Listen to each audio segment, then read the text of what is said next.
हर घर तिरंगा या शासनाचे आदेशानुसार आज उल्हासनगर महानगरपालिकेचे प्रांगणातील स्वातंत्र्य सेनानी यांचे शिलालेख आहे, तिथे शपथविधी घेण्यात आली। उल्हासनगर महानगरपालिकेचे आयुक्त अजित शेख, अतिरिक्त आयुक्त जमीर लेंगरेकर, अतिरिक्त आयुक्त किशोर गवस, उपायुक्त डॉक्टर सुभाष जाधव, पालिका सचिव प्राजक्ता कुलकर्णी, जनसंपर्क अधिकारी छाया डांगळे, मालमत्ता विभागाचे अलका पवार, पर्यावरण विभागाचे विशाखा कदम, सुरक्षा अधिकारी यशवंत सगळे उपस्थित होते। सदरवेळी आयुक्त अजित शेख यांनी माध्यमांशी संवाद साधला।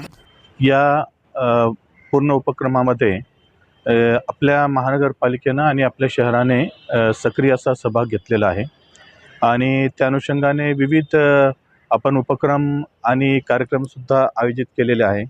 यामध्ये महानगरपालिकेचे अधिकारी आहेत, कर्मचारी आहेत, NGOज आहेत, शहरातील नागरिक आहेत, पॉलिटिकल पार्टीचे पदाधिकारी आहेत किंवा त्यांचे कार्यकर्ते आहे, अशा सर्व स्तरातून यासाठी चांगला रिस्पॉन्स बी आहे, चांगला प्रतिसाद आहे नागरिकांचा।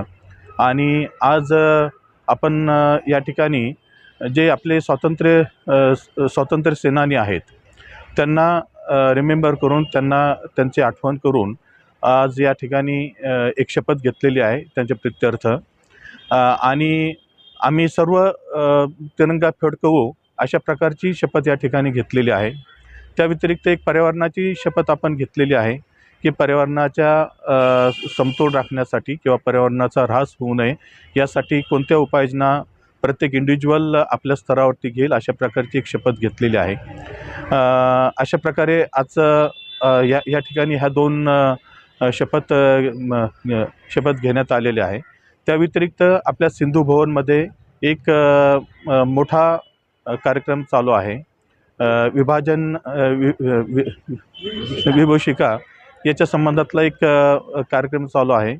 त्यामध्ये जे लोक विशेषतः पाकिस्तानमधून जे लोकांना सिटिझनशिप मिळालेली आहे अलीकडे, तर त्या लोकांचा त्या ठिकाणी फेलिसिटेशनचा कार्यक्रम ठेवण्यात आलेला आहे।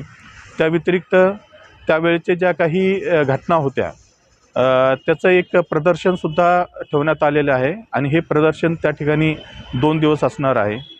जे शहरातील आपले नागरिक आहेत, त्या व्यतिरिक्त जे शाळा आहे, एज्युकेशनल संस्था आहे, त्यांना सगळ्यांना मी नम्र आवाहन करतो की कृपया आपण त्या ठिकाणी भेट द्यावी, त्या प्रदर्शन पाहावं। कारण सिंधू संस्कृती कशा प्रकारे विकसित होत गेलेली आहे आणि विभाजनाच्या वेळेला कशा प्रकारच्या घटना घडलेल्या आहे, अतिशय दुर्दैवी घटना घडलेल्या आहे, त्याचं अतिशय रोमांचक असं त्या ठिकाणी चित्रीकरण करण्यात आलेलं आहे। तर मी सर्वांना तसं आवाहन करतो।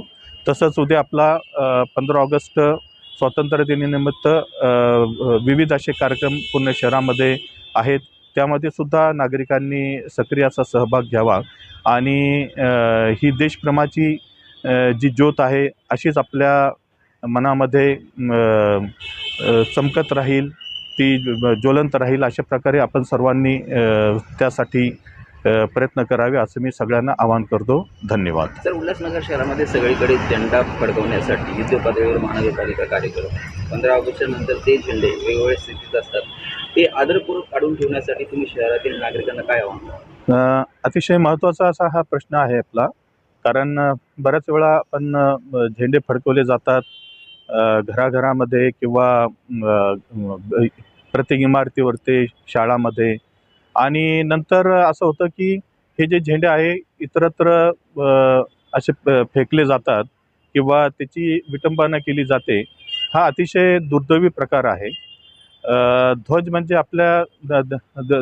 आपल्या देशाचं हे प्रतीक आहे, त्याचा आपण आदर करणं अतिशय गरजेचं आहे।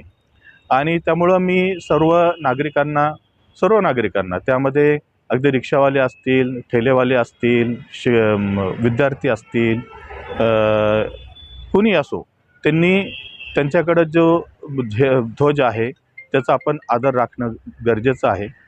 आणि समजा आपल्याला असे काही ध्वज दिसले की जे कुठेतरी फेकण्यात आलेले आहे किंवा त्याची विटंबना होत आहे, तर आपण ते ध्वज स्वतः घेऊन त्याचा आदर राखला जाईल अशा प्रकारे ते संकलित करणं गरजेचं आहे।